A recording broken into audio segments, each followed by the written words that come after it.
I'm Mitchell Gibbs. I grew up in Dunghutti Land, which is Kempsey, New South Wales. When I was young, my twin brother and I used to go for bushwalks up the back.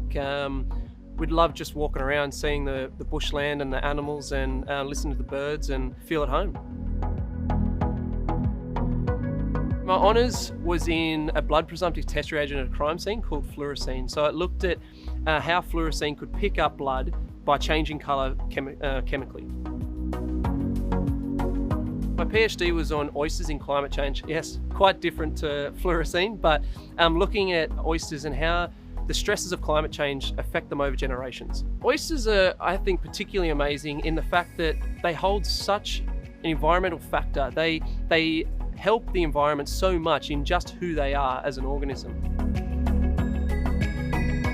I find oysters to be very important within culture, the importance with them within the environment and what they do to the environment, as well as the importance of them as a food source or a tool within culture.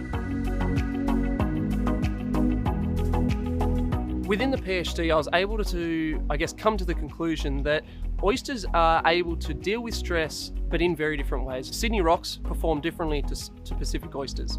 Now, we were able to see that very clearly within the data sets, looking at how Sydney rock oysters went so much worse in higher temperature, whereas we looked at Pacific oysters and they stayed relatively similar.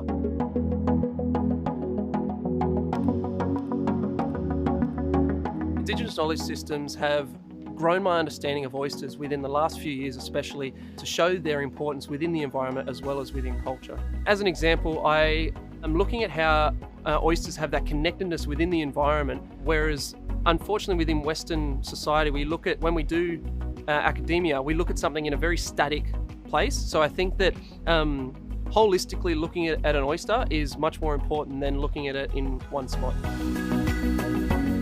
Within working with oysters, I've had quite a large, well for myself, I think it's quite a large data set where I've had about 2,000 samples around about, and each one of those had about 18 variables. Within my PhD, I had to use linear models especially within my calibration curve. So looking at how much energy came from something. So what I started with was a thin layer chromatography, flame ionization detection, which just told me once I burned something, how much energy it gave off.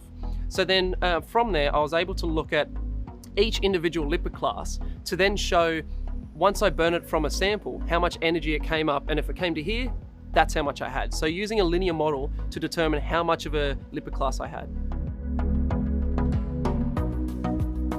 And my advice to students regards modeling would be understand your data set and just take it slow, take it easy, plan it out, and then go from there. Because if you go too quick, then you're going to make mistakes. And if you don't, lucky, but if you do, then you're going to have a lot of process to try and find out where you made the mistake.